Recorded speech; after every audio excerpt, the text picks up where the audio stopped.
Can you describe, what was the effect in Canada, Canadian hip hop specifically, when Drake just, took over and just blew up? Absolute pride. I mean, I will speak for myself. I'm a huge Drake fan, which my fans, our fans, are probably surprised to hear, but I really like Drake. I listen to him a lot, and I think he's representing our country incredibly well, and he's an anomaly. He's one of the biggest stars in the world, and I think him being from Canada and handling his role responsibly and holding himself together while he's doing everything, I think we could be nothing but proud of him. Do you know Drake? Or?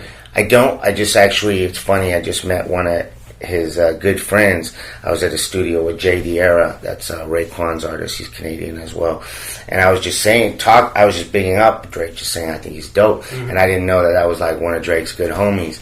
So he actually texted Drake, and Drake actually texted back going, "Oh, that's crazy," meaning like, "Yo, Madchild's a big fan of your shit." Right. He was like, "Oh, that's crazy," and then he showed me the text with Drake, and I thought it was kind of cool that he would care that I liked his music. Well, do you feel as though Drake, given his position, has a responsibility of sorts to try to boost the notoriety of other Canadian artists? I don't think it's fair to put that responsibility necessarily on anybody, but I think that he already is doing that. I don't think things should be expected of anyone. I don't think that's fair. I think it's very cool that he is doing that. I mean, he's blown up The Weeknd. The Weeknd's Canadian. I know he has another artist called The Party, I believe. I think that's something he's working on. I think he also sort of gets behind a couple other artists. P. Rain, I think he sort of helps out a bit. I'm not sure exactly their relationship, but I think if he's going to put his name on something and put his stamp of approval, he's going to have to believe in that art and that music, not just because that person's Canadian.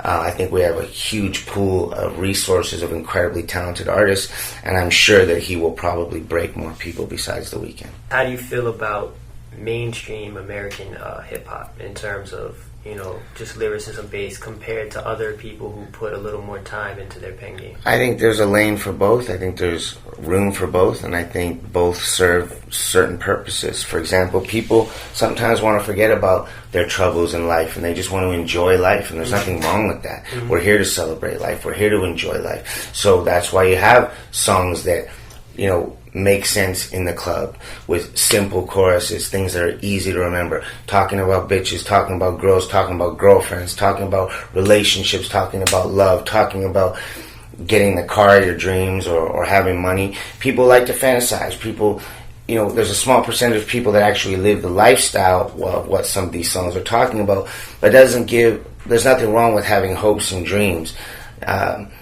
I think there's completely a place for that. People just want to have fun and forget their worries and feel good about themselves and feel cool, you know what I mean? And that's what that music is for, and that's great.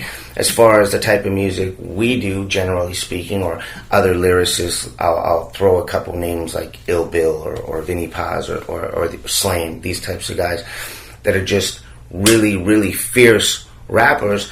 The topic orientation may definitely vary and be different.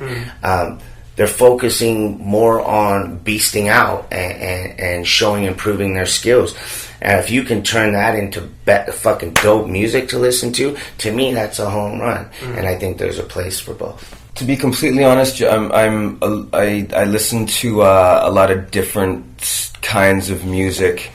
I'm really probably more qualified to say I draw my influence for lyricism from places that are not your traditional sources of inspiration, probably for 99% of the rappers on the planet.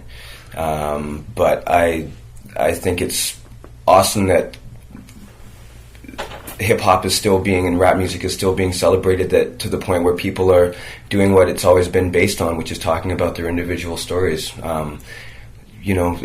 In a lot of cases, people are saying, this is what I do, these are my aspirations, and yes, for some of the listening audience, it's pure fantasism.